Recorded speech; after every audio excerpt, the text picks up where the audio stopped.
নমস্কার, আপনারা দেখছেন গ্লোব টিভি। সবার পাশে সবার সাথে গ্লোব নিউজ নিয়ে এই মুহূর্তে আপনাদের সঙ্গে রয়েছি আমি শর্মিষ্ঠা। এক নজরে দেখে নেব আজকের বিশেষ বিশেষ খবর। বিদায় 2025, স্বাগত 2026। আজ কল্পতরু উৎসব। আরএসএস এর সঙ্গে বৈঠক অমিত শাহ।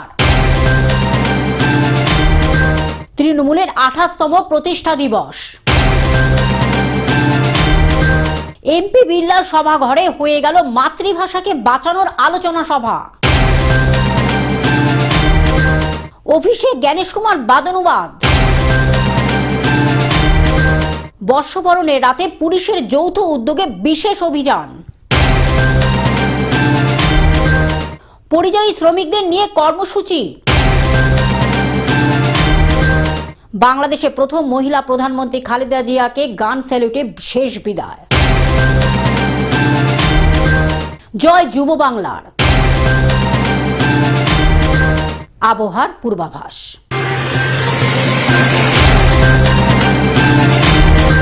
আসছি বিস্তারিত খবরে। বিদায় 2025, স্বাগত 2026। বিদায় 2025, স্বাগত 2026। নতুন বছরের সূর্যোদয়, উত্তর থেকে দক্ষিণ, পূর্ব থেকে পশ্চিম, উল্লাস উন্মাদনা আর আতশবাজিতে বিশ্বজুড়ে বর্ষবরণ। নতুন সূর্যে মিশে রইল আপামর দেশবাসীর আশা ভরসা। Bureau report, Globe news. আজ কল্পতরু উৎসব। প্রতিবারের মতো এবারও কল্পতরু উৎসব ঘিরে কাশীপুর উদ্যান বাটিতে ভক্তদের ভিড়। 1886 সালের 1 জানুয়ারি কল্পতরু রূপে ভক্তদের আশীর্বাদ করেছিলেন ঠাকুর শ্রী রামকৃষ্ণ। কাশীপুর উদ্যান বাটিতে ভক্তদের আশীর্বাদ করে বলেছিলেন, তোমাদের চৈতন্য হোক। এরপর থেকেই প্রতি বছর জানুয়ারি মাসের প্রথম দিনে পালিত হয়ে আসছে কল্পতরু উৎসব। কাশীপুর উদ্যান বাটির মতো দক্ষিণেশ্বরেও ভবতারিণী মন্দিরেও সকাল থেকে পুণ্যার্থীদের ভিড়। Bureau report, Globe news. RSS এর সঙ্গে বৈঠক অমিত শাহের। আরএসএস সঙ্গে বৈঠক অমিত শাহের। নিউটাউনের হোটেলে আরএসএস সঙ্গে বৈঠক কেন্দ্রীয় প্রতিরক্ষা মন্ত্রী অমিত শাহের। সূত্রের খবর, বৈঠকে বাংলার ভোট ও সিএএ নিয়ে আলোচনা হয়। বাংলাদেশের হিন্দু নির্যাতন নিয়েও দুপক্ষের মধ্যেও আলোচনা হয়। Bureau report, Globe news. তৃণমূলের 28তম প্রতিষ্ঠা দিবস। 26শে বিজেপির স্বপ্ন চুরমার করে চতুর্থবারের জন্য মুখ্যমন্ত্রী হবেন মমতা বন্দ্যোপাধ্যায়। তৃণমূলের 28তম প্রতিষ্ঠা দিবসে এমনটাই দাবি করলেন হাসনাবাদ 2 নম্বর ব্লক তৃণমূলের উদ্যোগে মুরারি শাহ চৌমাথায় তৃণমূলের প্রতিষ্ঠা দিবস পালনের জন্য এক অনুষ্ঠানের আয়োজন করা হয়। এদিন সকালে তৃণমূলের দলীয় পতাকা উত্তোলন করে তৃণমূলের প্রতিষ্ঠা দিবস পালন করেন হাসনাবাদ 2 নম্বর ব্লক তৃণমূলের সভাপতি এসকেন্দার গাজী। এছাড়াও এই অনুষ্ঠানে উপস্থিত ছিলেন হাসনাবাদ 2 নম্বর ব্লক তৃণমূলের সাধারণ সম্পাদক শেখ জাকির, মুরারি শাহ অঞ্চল যুবক তৃণমূলের সভাপতি শাহাবুদ্দিন গাজী, ব্লক তৃণমূলের সহকারী যুব সভাপতি সৌভিক সাহা সহ বেশ কিছু তৃণমূলের কর্মীরা। এই প্রতিষ্ঠা দিবস উপলক্ষে সান্ধ্যকালীন বিভিন্ন ধরনের সাংস্কৃতিক অনুষ্ঠানের আয়োজন করা হয়। এই অনুষ্ঠানে সাংবাদিকদের মুখোমুখি হয়ে বিজেপির বিরুদ্ধে বিস্ফোরক মন্তব্য করার পাশাপাশি 2026-এ বিজেপির স্বপ্ন চুরমার হয়ে যাবে বলে দাবি করেন এসকেন্দার গাজী। তিনি বলেন, 2026 বিজেপি যে স্বপ্ন দেখেছে এ রাজ্যে ক্ষমতায় আসা নিয়ে সেই স্বপ্ন চুরমার হয়ে যাবে। চতুর্থবারের জন্য মুখ্যমন্ত্রী হবেন মমতা বন্দ্যোপাধ্যায়। আদিবাসী সম্প্রদায়ের মানুষেদের আমলে অত্যাচারিত হচ্ছে, পিছিয়ে পড়া যারা আছে তাদের অত্যাচারিত হচ্ছে। এর বিরুদ্ধে আমাদের আন্দোলন চলছে এবং চলবে। এবং সাথে সাথে বলবো যে এসআইআর হয়েছে বা হচ্ছে, যেভাবে মানুষকে একেবারে হয়রানি করা হচ্ছে, পরিকল্পিতভাবে কিছু মানুষকে বাইরে রেখে 2026 সালে বিধানসভা নির্বাচন করতে চাইছে ওরা। কিন্তু যে পরিকল্পনা করুক না কেন, অমিত শাহ কয়েকদিন আগে এসে 2/3 আসনের কথা বলেছে, ওটা তো স্বপ্ন দেখতে হবে। রাজ্যে ক্ষমতায় আসতে গেলে মানুষের জন্য উন্নয়ন করতে হয়।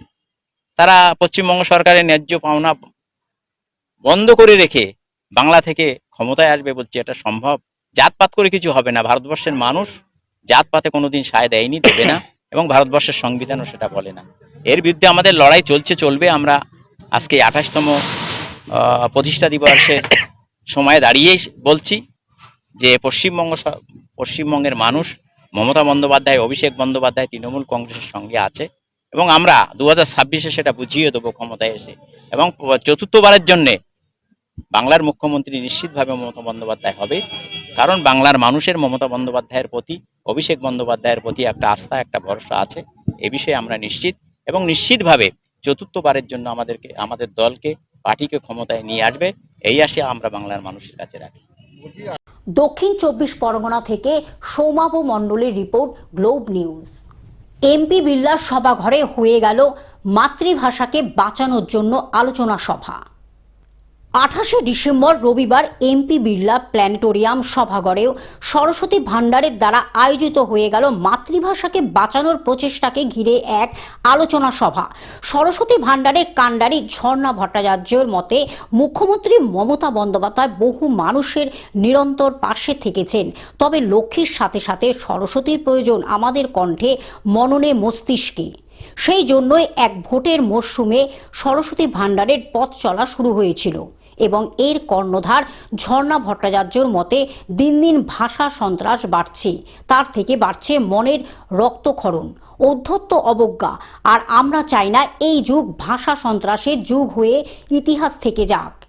ভাষার মাধ্যমে মানুষকে পার্থক্য করা, এটা খুবই গর্হিত কাজ বলে আমার ব্যক্তিগতভাবে মনে হয়। দেখুন, ভাষা শুধু মানুষের মনের ভাবই প্রকাশ করে না, এই ভাষা দিয়েই কিন্তু আমরা একে অপরের কাছে আসি। আমরা এই সমাজে যে প্রতিদিন অতিবাহিত করি, তার জন্যও কিন্তু আমাদের ভাষার প্রয়োজন। এই দিন এই আলোচনা সভার বিদ্বজনের মতামতে মাধ্যমে আলোচনায় উপস্থিত ছিলেন ডক্টর ঋতব্রত ভট্টাচার্য, আইনজীবী সৌরভ সাহা চৌধুরী, রাজনীতি ব্যক্তিত্ব প্রীতম দত্ত, কবি ও সাংবাদিক সৈয়দ হাসমত জালাল, নিধি অ্যাসোসিয়েটস এর কর্ণধার আবিরলাল বিশ্বাস, শ্যামল বিশ্বাস সহ আরও অনেক বিশিষ্ট ব্যক্তিবর্গ। আমার তখন মনে হলো এই সমাজ থেকে আমি পাই, আমার আকাশবাণী ড্রামা দিয়ে পথ চলা শুরু, আমার এতগুলো বই লেখা হয়ে গেল, গান লেখা হয়ে গেল, আমি শুধু এই সমাজটা থেকে নিয়ে গেলাম। আমি আমার ভাষা দিয়ে আমার অন্ন জোগাড় করলাম, আমি দক্ষিণে নিয়ে আসলাম, কিন্তু যে সরস্বতী মননে, কণ্ঠে, মস্তিষ্কে থাকা দরকার, তাকে বোধহয় আমি ঠিক মতো পুজো করতে পারবে না। সেই পুজোটা করার দরকার এবং নিঃস্বার্থভাবে করার দরকার, সমাজের জন্য করার দরকার। কারণ আমার বাড়ির সন্তান যদি এই কথা বলে, পৃথিবীর প্রত্যেকটি সন্তান কোথায় এভাবে কথা বলছে। কলকাতা থেকে অনির্বাণ দত্তের রিপোর্ট, গ্লোব নিউজ। অভিষেক জ্ঞানেশ কুমার বাদনুবাদ। সিইসির সঙ্গে বৈঠকে উত্তপ্ত বাক্য বিনিময়, অভিষেকের সঙ্গে আঙুল তুলে কথা সিইসির, পাল্টা জ্ঞানেশ কুমারকে হুঁশিয়ারি অভিষেকের। নির্বাচিত প্রতিনিধি সিইসির মতো মনোনীত নন, 2.5 ঘন্টা বৈঠকের ফুটেজ প্রকাশের দাবি। Bureau report, Globe news. বর্ষবরণের রাতে পুলিশের যৌথ উদ্যোগে বিশেষ অভিযান। বর্ষবরণের রাতে দুর্ঘটনা রোধে কুলটি ট্রাফিক গার্ড ও চৌরঙ্গি ফাঁড়ির পুলিশের যৌথ উদ্যোগে পশ্চিমবঙ্গ ঝাড়খণ্ড সীমান্তের ডুবুরডিহিরি চেকপোস্টে বিশেষ ড্রাঙ্ক অ্যান্ড ড্রাইভ অভিযান চালানো হয়। মেশিনে পরীক্ষায় 3 জন 4 চাকা গাড়ির মদ্যপ চালককে ধরা পড়ে এবং তাদের চৌরঙ্গি ফাঁড়িতে হস্তান্তর করা হয়। আসানসোল থেকে সৌমিত্র গাঙ্গুলির রিপোর্ট, গ্লোব নিউজ। পরিযায়ী শ্রমিকদের নিয়ে কর্মসূচি।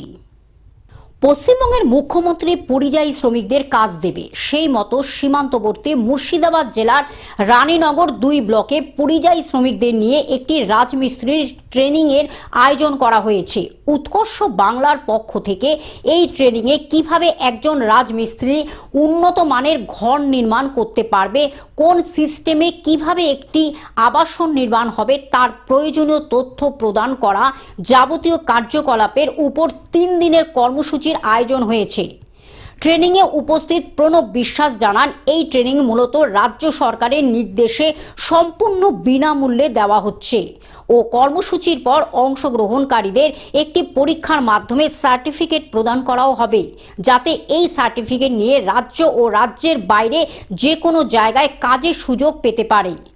পক্ষ থেকে আজকের ট্রেনিংটার উদ্দেশ্য কি? আজকে আমাদের মুর্শিদাবাদে ট্রেনিংটা হচ্ছে পরিযায়ী শ্রমিকদের ওপর, যারা দীর্ঘদিন বাইরে রাজমিস্ত্রি কাজ করে ভারতবর্ষের বিভিন্ন প্রান্তে। তারা তো কাজ জানে, তাদের হাতে কলমে কিছুটা শিখিয়ে 3 দিনে একটা আরপিএল ট্রেনিং, মানে আরপিএল মানে রিকগনিশন অফ প্রাইভেট লার্নিং, ওই ট্রেনিংয়ে 2 দিন ট্রেনিং করে তৃতীয় দিন অ্যাসেসমেন্ট। আজকে অ্যাসেসমেন্ট ছিল, অ্যাসেসমেন্টের পর তাদের একটা সার্টিফিকেশনের ব্যবস্থা করা হচ্ছে উৎকর্ষ বাংলার মাধ্যমে। এটা কি সরাসরি সরকার থেকে না বেসরকারি? একদম সরকারি, মানে পুরোপুরি সরকারের অধীনে এবং পুরোপুরি সরকারের নিয়ন্ত্রণাধীন ট্রেনিং। এটা আমরা ট্রেনিং প্রোভাইডার, আমরা এই কাজটা পেয়েছি এলপিকে ফাউন্ডেশন। মানে এই কাজটা করে কি শ্রমিকদের কি উপকার হবে? শ্রমিকদের অনেক কিছু, তারা নতুন কিছু জানতে পারলো। ওরা মানে হাতে কলমে কাজ তো জানে, তো অনেক কিছু, যেমন সেফটি, যেটা সব থেকে মেন আমাদের দেখার বিষয় কাজগুলোতে, সেফটির দিকে অতটা নজর থাকতো না তাদের, তারা সেফটির উপর ট্রেনিং। মুর্শিদাবাদ থেকে পার্থ মণ্ডলের রিপোর্ট, গ্লোব নিউজ। বাংলাদেশের প্রথম প্রধানমন্ত্রী খালেদা জিয়াকে গান স্যালুটে শেষ বিদায়। বাংলাদেশের প্রথম মহিলা প্রধানমন্ত্রী খালেদা জিয়াকে গান স্যালুটে শেষ বিদায় জানানো হয়। ঢাকায় শেষকৃত্য সম্পন্ন হয়। বাংলাদেশের প্রাক্তন প্রধানমন্ত্রীকে জনজোয়ারের মধ্যে মায়ের জানাজায় তারেক রহমান ও যোগ ভারতের বিদেশ মন্ত্রীও ভারপ্রাপ্ত চেয়ারপারসনের হাতে মোদির শোক বার্তাও পৌঁছে যায়। গান স্যালুটের মধ্য দিয়ে প্রাক্তন প্রধানমন্ত্রীকে চিরবিদায় জানানো হয়। Bureau report, Globe news.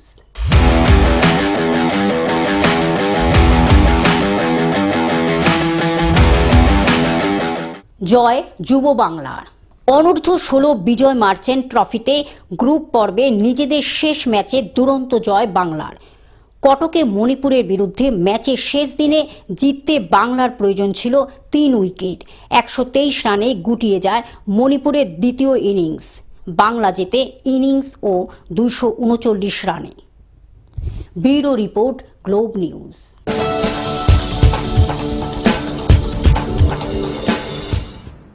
আবহাওয়ার পূর্বাভাস।